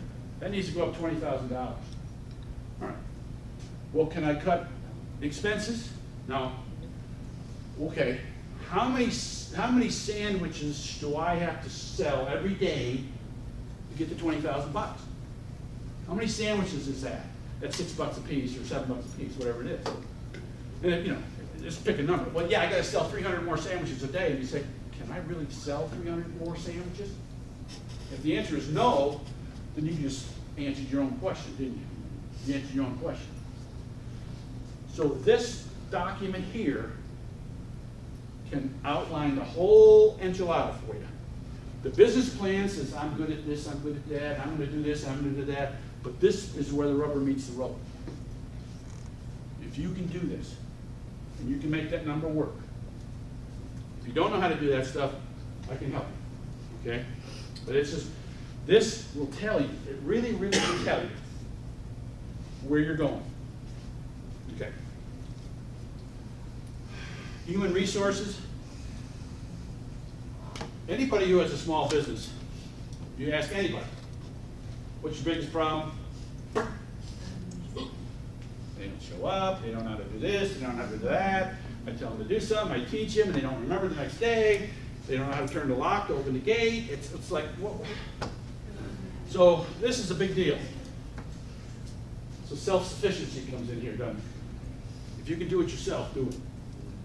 There's a limit to that, of course. Like me, of course, I was stupid and I just worked 18 hours a day. Right. But you can see there's a happy medium somewhere. There's always subcontractors. You can always hire subcontractors to do stuff. And if you give them enough work and they do certain things, you can get a pretty good deal. In my case, when I had my wall bed company, I was building custom cabinets, and they were awesome. But I didn't build them. There was 10 cabinet builders around me in Southern California. I went to each one of them and said, here's what I do. I have enough work to keep you busy, or keep 2 or 3 of your guys busy all year long. Are you interested? They'd say yes, and I'd say, okay, here's the prices. Are you interested? So we negotiated all that stuff. So I would tell them everything to do. I'd give them the whole specification. All they had to do was build it. It worked out great for me, so I subcontracted all that. Now, there was a point in time when I had my own shop, but it was only because the guy wanted to do it for us. Don't be confused about independent contractors and employees. It's pretty easy to say, yeah, I'll just get the guy next door to come over and do this thing. The chances are you'll be fine, but if the IRS catches you, you're in deep yogurt. So just understand what an independent contractor is, A, and B, have an independent contractor agreement. A contract that says, I don't work for you, I work for me. And we both agree. So you have that in your folder, so if somebody comes knocking and says, well, hold it, pal, he's an independent contractor, he's not an employee. You gotta meet certain criteria, but you need to know what that criteria is. And you need to be able to play that game. Because sometimes, you know, you don't have, depending upon who it is, there's no workman's compensation, there's no insurance, there's no retirement, there's no any of that stuff. Okay, so he worries about all that.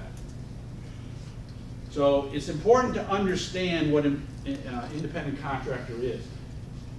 By the way, I've been doing this for 20 years. If there's information you need to know about anything, it's in my computer. I got an article that I have saved or printed or done something with about almost any one of these topics. So if you need something, I got some business cards here, I'll be happy to give it to you. Okay? And commercials, all those topics are on the New Knowledge YouTube channel. Yes, yes, there are instructors up here doing this very thing, and they're all filmed on the YouTube channel thanks to the goddess of the digital goddess back there. Employee handbook. What do I need an employee handbook for? I have 2 employees. Come on, give me a break. Well, but that's a contract. Here's what we do here, and here's how we do it, and here are the rules we follow. And you sign the bottom of this employee handbook, and even if it's 3 pages, that means you agree, and we have an understanding. Okay? It goes without saying, I hope, that finding the right person, if you've got to pay $5 an hour more to get the right guy, sometimes it's worth it. So if you've got employees and you've been over that ground already, you know what a monumental pain in the tush it is, sometimes you're better off. Especially if you're, I don't know if you're in the motorcycle business, but if you're in the motorcycle business, somebody fixes something and then the guy brings it back and says, oh, you want to get the tow truck and come get my bike because you didn't fix it right? That is a monumental expense that you don't need if you just have the right guy. And that doesn't have to happen too many times to be eaten into your profits. And then firing an employee. Now, I just had to go through this with the nonprofit we were involved with, and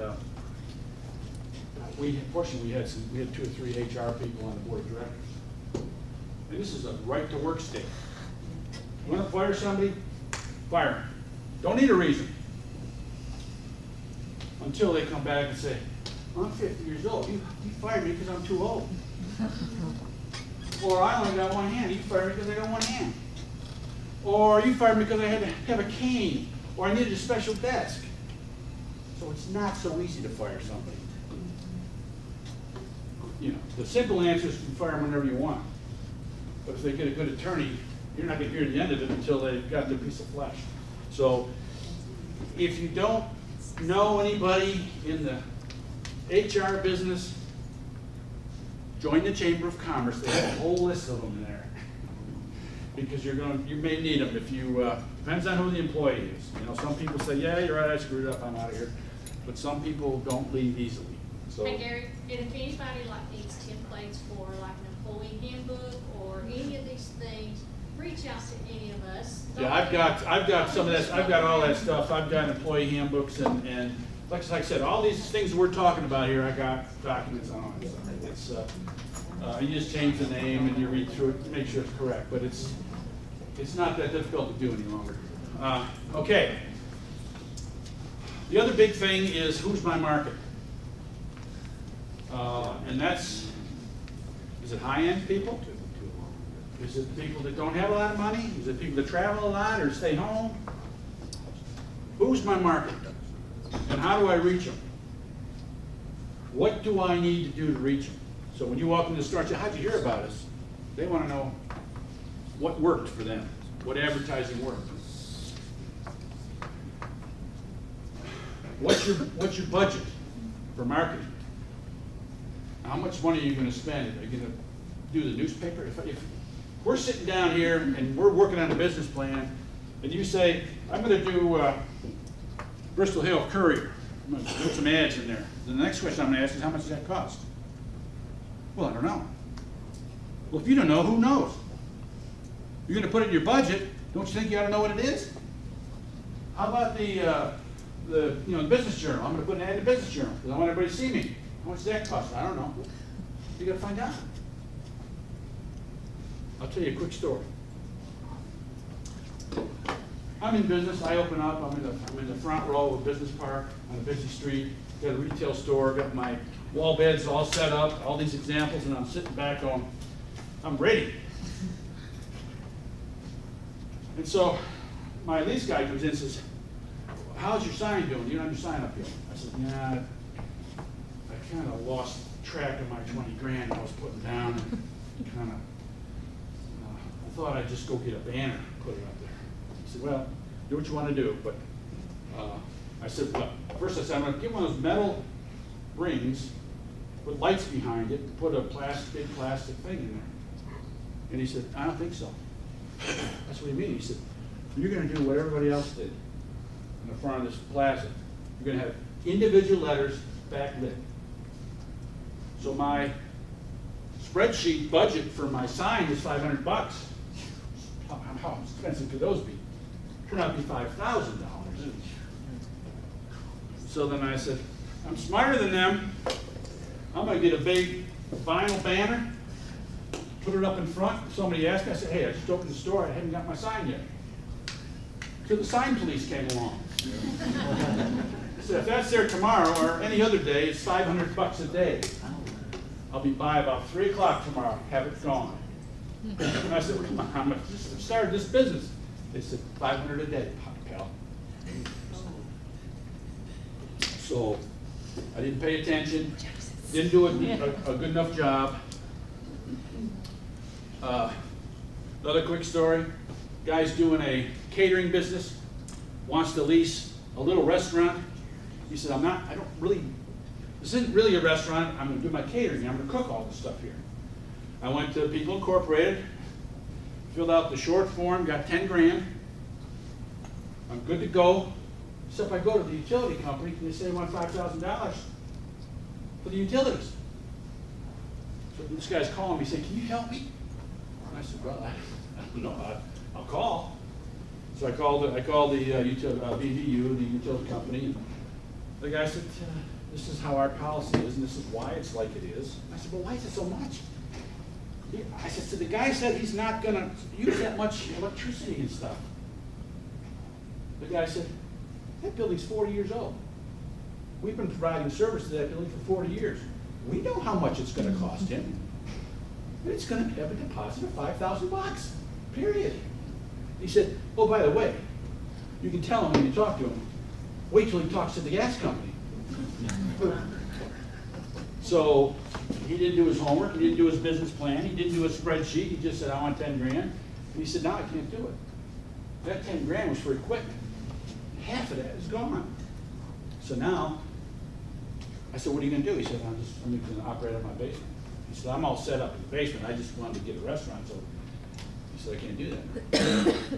Just because he didn't do a business plan, didn't do a schedule, didn't research it enough, put him out of business before he even started. Okay.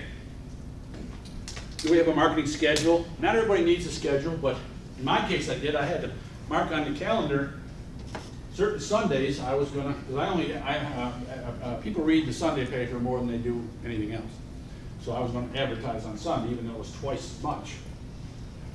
So I had to have a calendar say, these are the months, this town, you do LA Times, this is gonna be Orange County Register. You can't rule out the Virginia e-procurement system. If you don't know about that and you provide services, you need to know about that. And Sandy is the guru, or can get you to the guru. This is where you sign up and the state sends you an email, says we need this, and you quote. You read what their specifications are and you send them a number. You don't have to go out and market anything, you don't have to do anything, you just gotta get signed up. They send you the information and you send them a quote. And if you win, you get the job. That's about a $7+ billion a year market for the state government. And the last I heard, they're sucking wind because they have small business milestones they want to meet. We want to spend X number of dollars with small business, and they're not meeting it.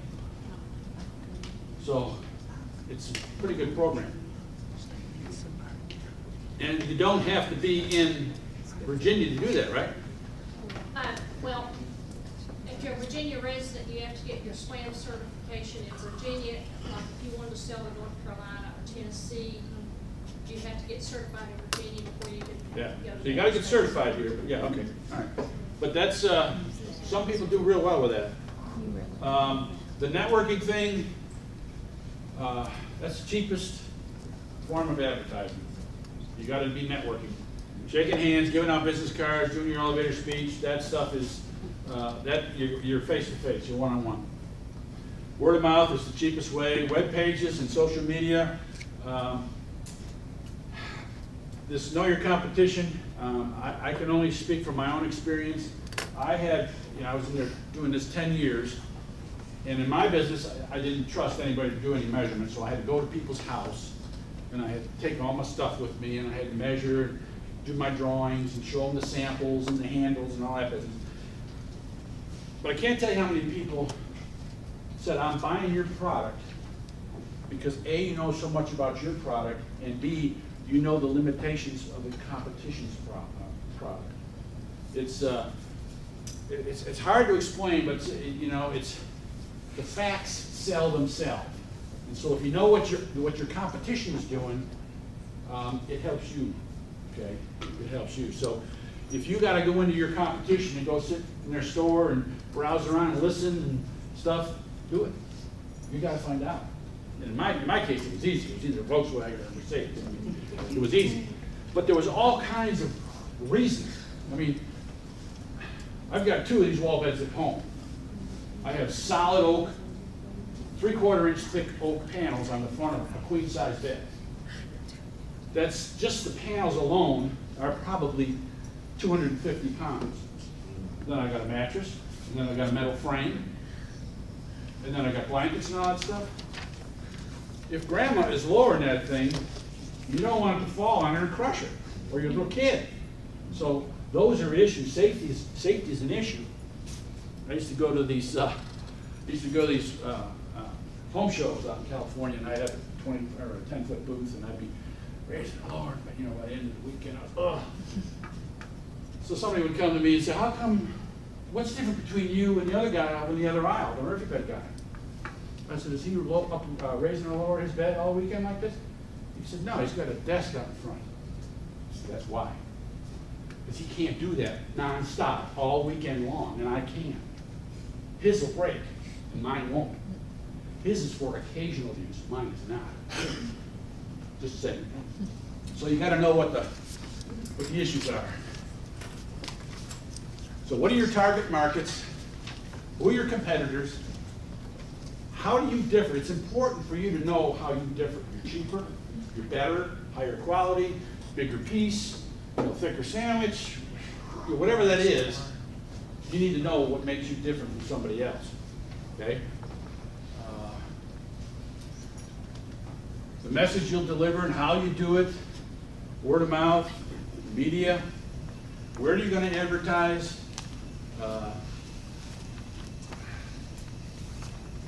Do you have to have a sales foot? Now let me tell you how a marketing strategy. There's maybe some people in here that they're going to qualify. I just trying to jot down a few types of things. Let's take the house painter. House painter, and well, all right, let's take a house painter. I've got my truck, I've got my trailer, I've got my ladders, I'm good to go. Or a lawn service guy. Okay, so the house painter gets a job. I'm going to paint Judy's house. It's going to take me, I don't know, a week and a half, 2 weeks to paint the house, maybe longer. Okay? And when I get done with Judy's job, I'm going to go find another job. Okay? So for 2 weeks he's painting, and for 2 weeks he's finding another job. Then he gets that job, and he paints for 2 more weeks. Then he does sales for 2 more weeks. So he's only earning 6 months' pay a year, if that. Because he's got nobody selling. He's the worker and the salesman. And if he's working, he can't be selling. So you have to consider that. You have to know what that sales is going to be. Do I need somebody to do sales? And if so, what is that sales? Maybe you get maybe you have a receptionist or something. You say, here, I want you to make some phone calls. Well, I don't know how to do phone calls. It's okay. After the 10th one, you'll know. You'll screw up the first 9, but that's okay. Okay? And then what's your customer experience going to be? If you're in the service industry, the reason I started my business was I thought there was a need for this kind of thing in Southern California, number one. And there was only one other guy, so that was good. The other issue that I had was every time I went into a store in California, A, they couldn't speak English to me, B, they didn't know where the potato chips were, and C, they couldn't count out my change. And I thought, what if you could do all those things? We had all these businesses, and it's the same here. There are all these businesses, and they're not giving you the customer service that they need to. They don't know where it is, or I just started here, or blah, blah, blah. What if you could do all that stuff? What if you could be nice to someone? You could be professional. You could charge a decent price, count out the change, give them good service. Half of the time, if any of you have worked with contractors, all you got to do is show up. If you say, I'll be there at 6 o'clock, you're the only one who's going to be there because nobody else shows up. And then they wonder why they don't have any business. All you got to do is show up. Just do what you said you're going to do. That's all you got to do. That's all anybody wants. They don't want anything more or anything less. Just do what you said you're going to do. Okay. Competition. Who are they? What makes you better? Their business steady, increasing is yours. What have you learned from them? What mistakes have they made? What are their strengths and weaknesses? What are your strengths and weaknesses?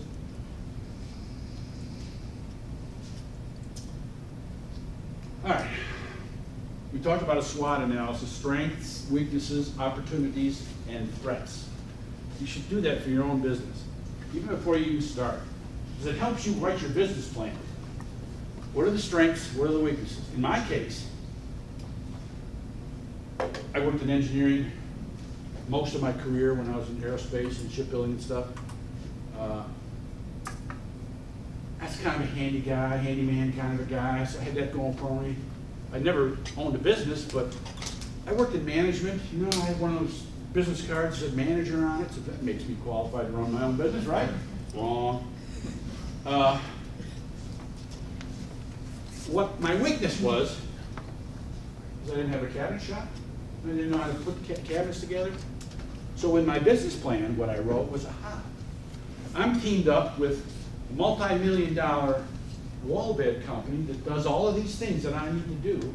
They have engineering, they have sales, they have marketing, they have all the things I need to do. So I'm going to rely on them to help me do what I got to do. So the weaknesses that I had were the strengths with someone else. And I just rolled it into my business plan so that I was able to use their expertise to support me. Okay? All right. This talks about competitive advantage. This is still your competition. Continuous improvement. I used to go to furniture shows all over the West Coast to see what's new, and I would come back with some weird ass ideas, and my cabinet guys would say, "What are you talking about?" It was cool. We had to figure out what hardware to use and stuff. It was really cool. I was pretty proud of myself for some of that stuff. And as it turned out, we sold a hell of a lot of that stuff. So it was, of course, I was pilfering the ideas from somebody else, but designing it myself.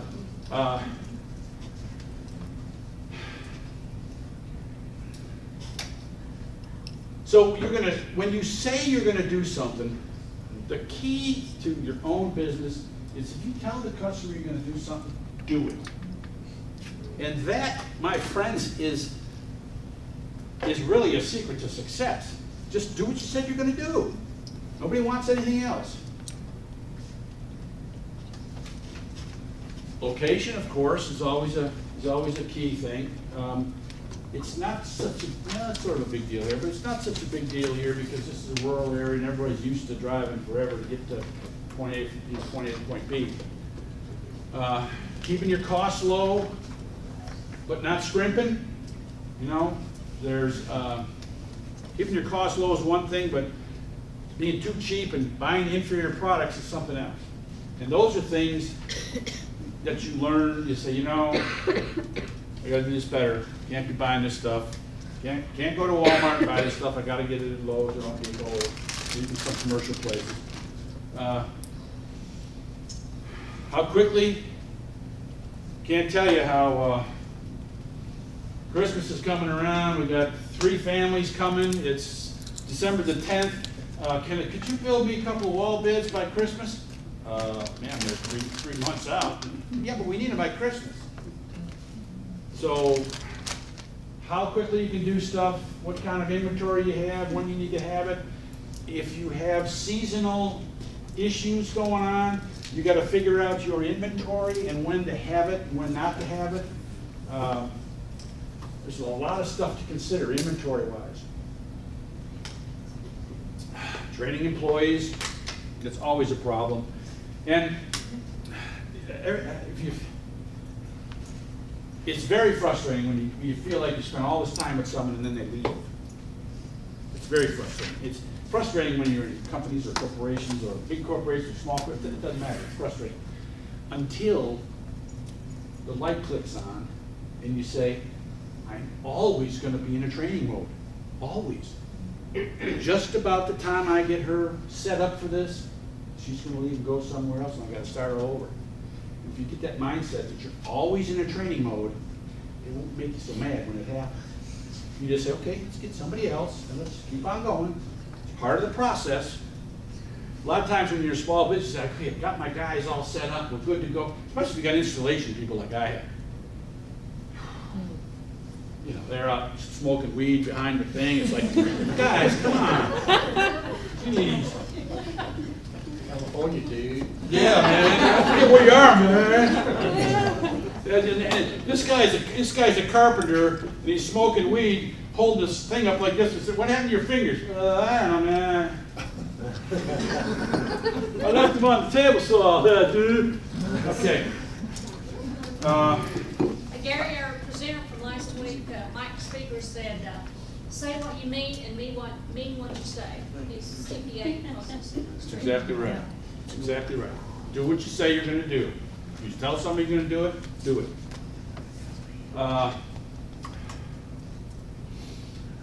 Also, there's proprietary stuff that if you have, or you're buying, or you're using, or something like that, it's good to protect that stuff. It's good to, in my case, there was a company using the same language I was using in my, it was called Roommaker Wall Beds, and Roommaker Wall Beds in this case was the manufacturer's name for one of their products. It was called, it was patented.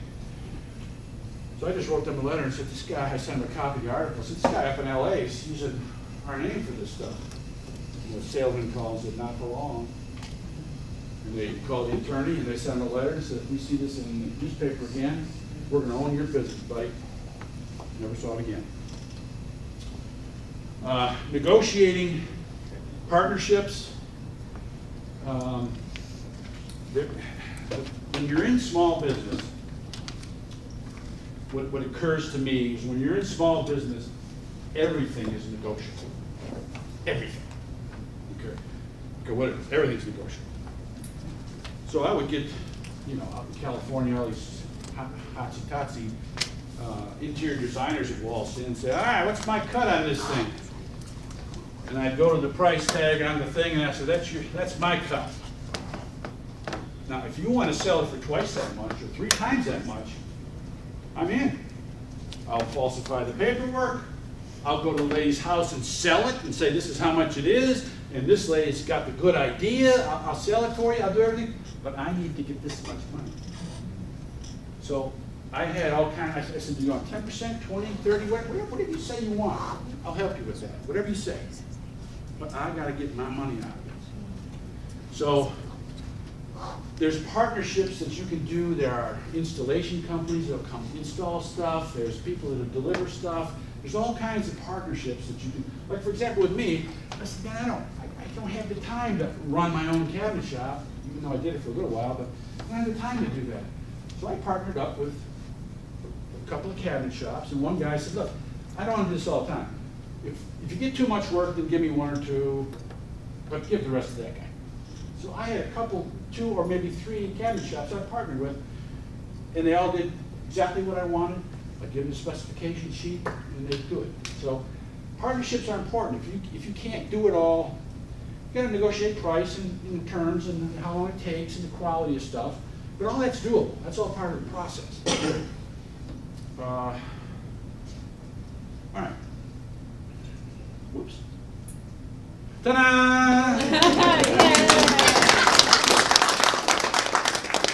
All right, so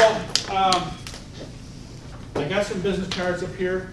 I've got all kinds of information if you want a sample partnership agreement or a sample operating agreement, whatever I said that was, or LLC, or if you want to know the difference between what various entities, sole proprietor, partnership, LLC, S Corp. I have comparison stuff. I have stuff if you're into different departments. I have documents that say if you're doing business in Virginia, you need to be aware of these guys. If you're doing business in Tennessee, you need to be aware of these guys. So I got all kinds of that stuff. So if you need any of this stuff, I've got descriptions. I've got, if you're still working on your business plan, if you go into the library and you go to the business section, there's going to be 73 books that say business plan on it. And they're all going to say the same thing. They just say it differently. So if you need some of that documentation, I've got some really good stuff. A lot of the stuff you saw in this presentation, who's your customer? How are you gonna reach them? What's the quality? What's the price? Where are you gonna be? Those are all questions.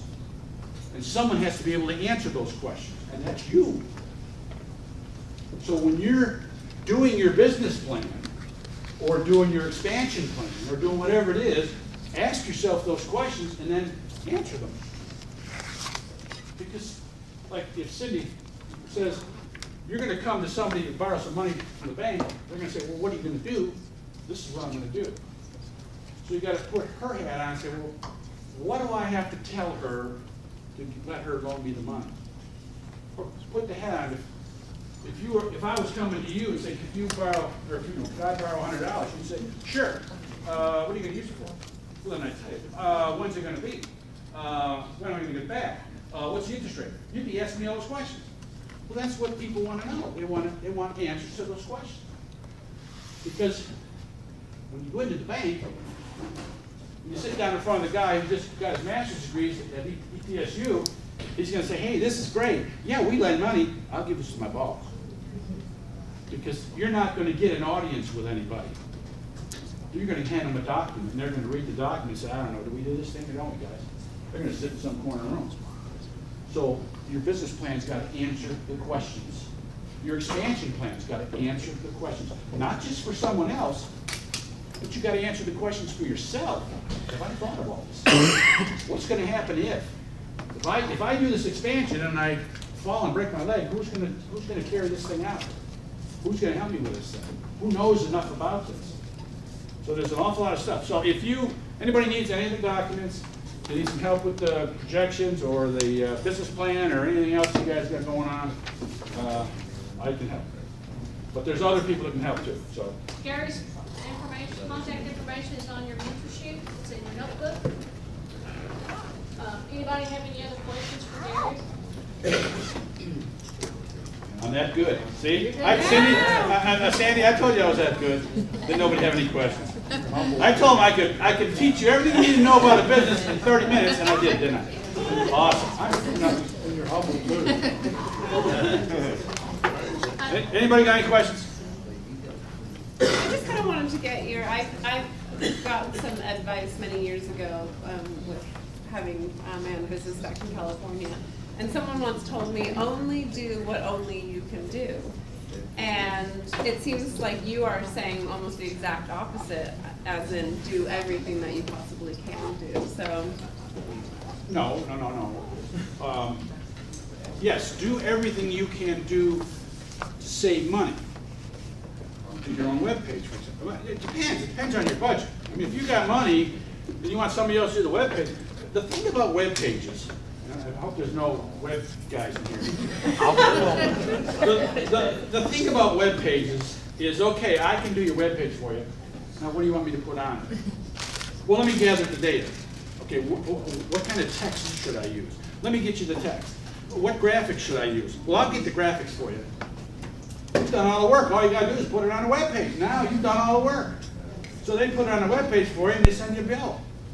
Well, if you know how to do all those things, you won't get the bill. That's what I'm talking about. Yeah. Do the stuff that you can do. But I also talked about subcontracting. I talked about independent contractors. You know, there's a need for all of that. And if you look around, all the cities everywhere, there's all kinds of contractors that do all kinds of things. So there's a need for all those people to help you with your business. The only question is, how much can you afford to do? And if you can't afford to do it, can you do it yourself? Or if you prioritize things and say, look, if I got to do this, I'm not going to spend my time doing this, then that's a decision. You go ahead and subcontract. I just want, I talked about websites.